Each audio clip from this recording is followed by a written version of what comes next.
बहुत समय पहले की बात है। दूर दूर तक फैले खेतों और कच्चे रास्तों के बीच बसा हुआ था एक छोटा सा गांव। इस गांव में रहता था एक गरीब किसान, जिसका जीवन संघर्षों से भरा हुआ था। हर रोज सुबह होते ही खेत में जाकर सारा दिन काम करना, शाम होते ही खाली हाथ घर आना। दिन निकलते ही खेत जाना, दिन ढले लौटना, फिर भी हाथ खाली ही रहते हैं। वो दिन रात मेहनत करता, लेकिन किस्मत उसका साथ नहीं देती थी। हे भगवान, इतनी मेहनत के बाद भी धरती कुछ नहीं दे रही। उस शाम जब वो घर लौटा तो देखा कि चूल्हा नहीं जला था। आज अनाज बिल्कुल खत्म हो गया है। बच्चों को क्या खिलाऊं?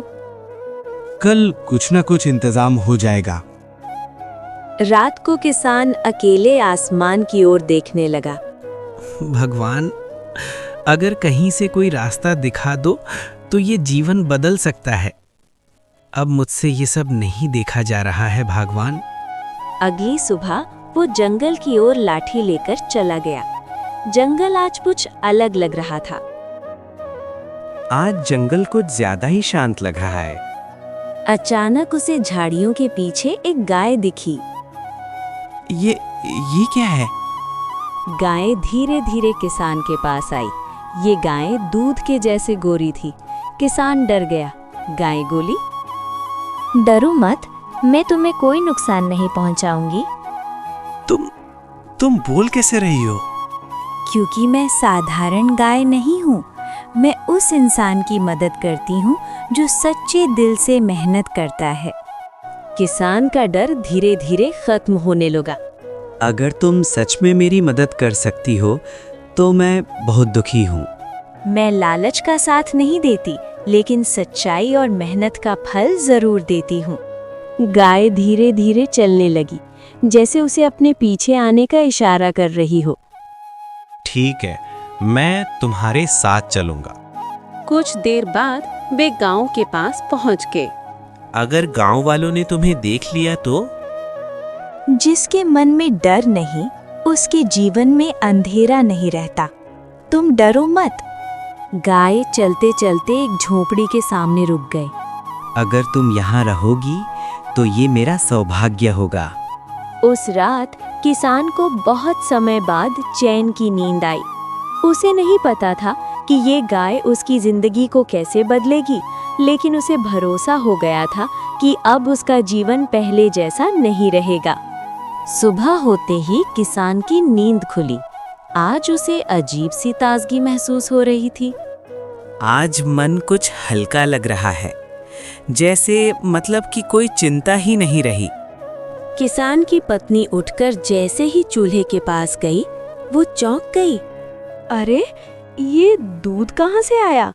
कल तो कुछ भी नहीं था। तभी वहां पर किसान आया और बोला, मैंने तो पर कुछ नहीं लाया। तभी उनकी झोंपड़ी के बाहर से किसी की आवाज आई। किसान समझ गया कि ये गाय की आवाज है। घबराओ मत, जब तक सच्चाई और मेहनत साथ है तब तक कमी नहीं होगी। क्या सच में अब हमारे बच्चों को भूखा नहीं सोना पड़ेगा? जब तक दिल तुम्हारा साफ और ईमानदारी रहेगी, तब तक तुम्हारा जीवन में कभी दुख नहीं आएगा। दिन बीतने लगे। किसान रोज की तरह खेतों में मेहनत करता रहा, लेकिन अब खेत पहले से ज्यादा हरे दिखने लगे। ऐसा लग रहा है जैसे धरती भी आज खुश है। गांव वाले ये बदलाव देखकर हैरान थे। पहले इसके खेत सूखे रहते थे, अब देखो कैसी फसल है। जरूर कुछ खास बात है। इन बातों की खबर गांव के लालची साहूकार तक पहुंची। अगर इसके पास सच में कोई चमत्कारी चीज है तो वो मेरी होनी चाहिए। अगले दिन सेठ खुद किसान की झोपड़ी पर पहुंचा। सुना है तुम्हारे पास बहुत खास गाय है, मुझे बेच दो, दाम मन चाहा दूंगा। सेठ जी, ये गाय नहीं, हमारे लिए आशीर्वाद है। मैं इसे नहीं बेच सकता। सोच लो, ऐसा मौका बार बार नहीं मिलता।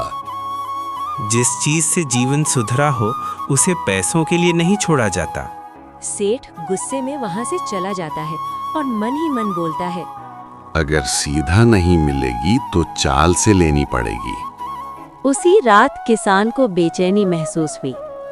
आज मन ठीक नहीं लग रहा, जैसे कोई खतरा हो। डरो मत, सच्चाई की परीक्षा अक्सर अंधेरे में ही होती है। अंधेरी रात में सेठ के आदमी चुपके से गाय को चुरा ले गए। सुबह होते ही किसान की नींद खुली। हमारी गाय गाय कहाँ है? हे भगवान, अब क्या होगा? किसान समझ गया कि ये सेठ की चाल है, लेकिन उसने हिम्मत नहीं हारी। अगर सच्चाई हमारे साथ है तो कुछ गलत नहीं होगा। सेठ के घर में रात भर अजीब अजीब घटनाएं होती रहीं। कहीं आग अपने आप जल उठती तो कहीं सोने की मोहरें राख बन जाती। ये सब क्या हो रहा है? मेरी तिजोरी खाली क्यों हो रही है? ये लालच का परिणाम है। जो दूसरों का हक छीनता है उसका सब कुछ छीन जाता है।